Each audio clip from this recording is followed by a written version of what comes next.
Hi friends, good morning. నా పేరు ఝాన్సీ అండి. నేను ఎస్జిటి ప్రిపేర్ అవుతున్నాను.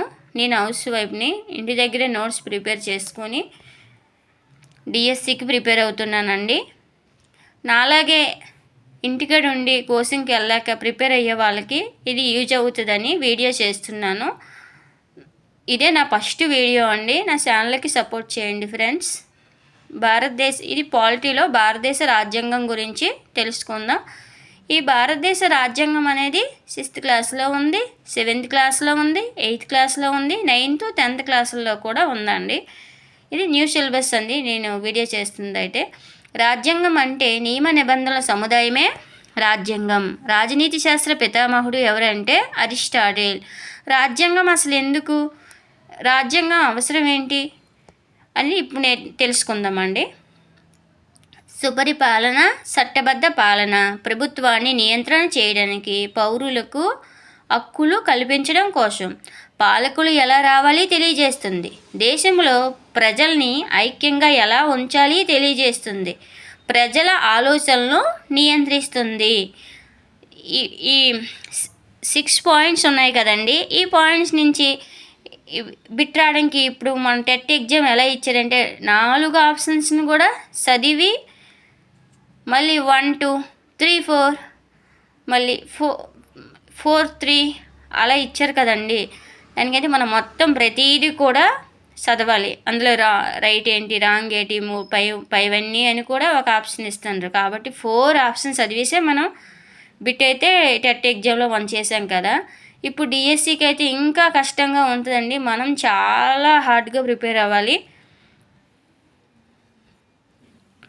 రాజ్యాంగం రాయడానికి ప్రేరణ. రాజ్యాంగం రాయడానికి ప్రేరణ అని ఉంది కదా. ఇప్పుడు ఏంటి, ఈ రాజ్యాంగం రాయడానికి ప్రేరణ కానిది ఏది అని అడగొచ్చండి. అంటే మనం రాజ్యాంగం రాయడానికి ప్రేరణ ఏది తెలుసుకోవాలి. బ్రిటన్ యొక్క మాగ్నా కార్టా మరియు బ్రిటన్ యొక్క పార్లమెంటరీ విధానం అండి. అమెరికా యొక్క బిల్ ఆఫ్ రైట్స్, రష్యా ఫ్రెంచి విప్లవం, భారతదేశంలో జరిగిన ప్రజా పోరాటాలు, రష్యా చైనా యొక్క కమ్యూనిజం. రాజ్యాంగం వలన లాభాలు: పాలకులు పారదర్శకంగా పనిచేస్తారు. పాలకులకు ప్రజలకు మధ్య సంబంధాన్ని తెలియజేస్తుంది.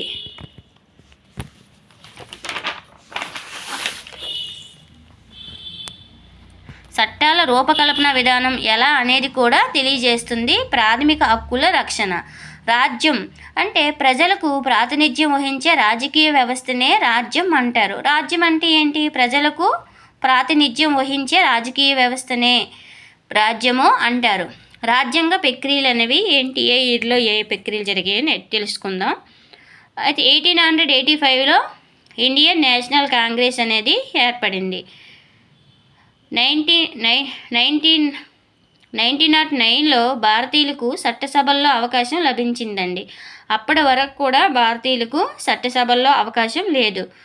1927లో లార్డ్ బెర్కిన్హెడ్ ఒక సవాల్ చేశాడు. ఆ సవాల్ ఏంటంటే భారతీయులు మీరు పరిపాలించడానికి పనికిరారు అని సవాలు విసరడం జరిగింది.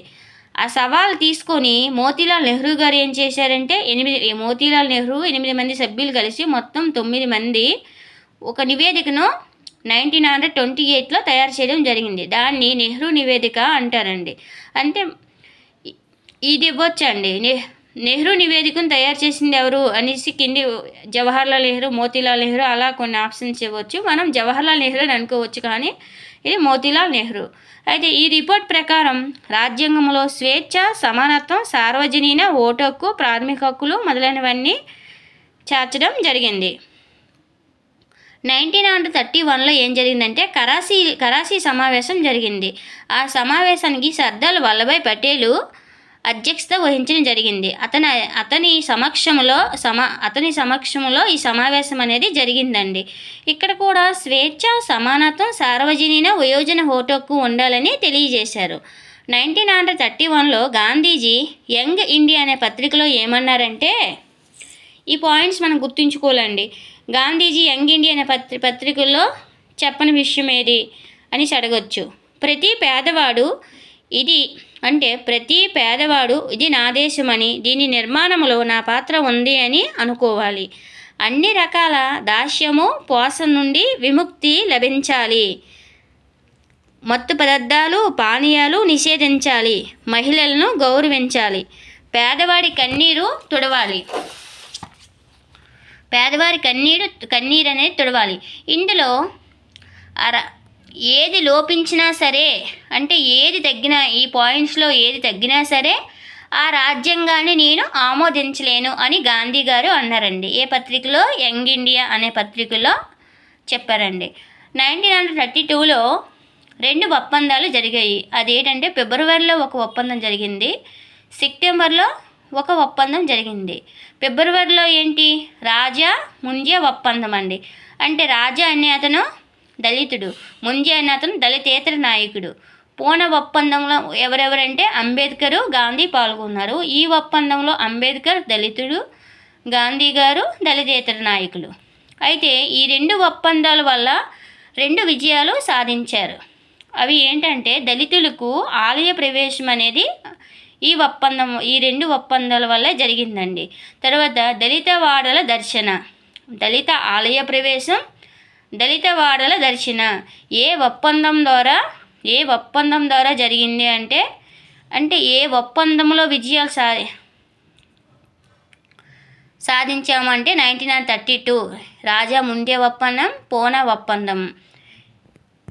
ఈ 2 ఒప్పందాలు ఈ విజయాలను సాధించడం జరిగింది. 1935లో భారత ప్రభుత్వ చట్టం తీసుకురావడం జరిగింది. బ్రిటిష్ చేసిన చివరి చట్టం, పెద్ద చట్టం ఏది అంటే ఈ భారత ప్రభుత్వ చట్టమేనండి.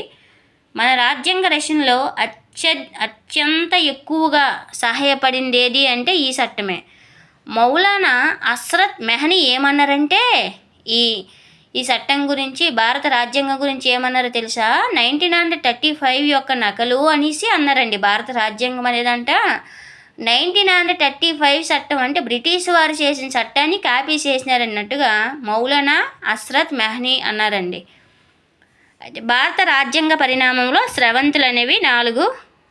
ఓకేనండి, ప్లీజ్ సబ్స్క్రైబ్ మై ఛానల్. మిగతాది వీడియో మీకు నచ్చితే లైక్ చేయండి. అంటే నేను ఫస్ట్ వీడియో కదా, ఏవైనా తప్పులు ఉంటే నాకు కామెంట్ చేయండి, నేను సరిదిద్దుకుంటాను.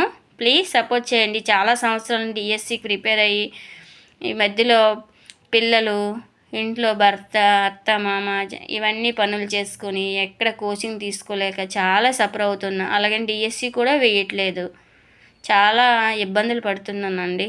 Please support my channel.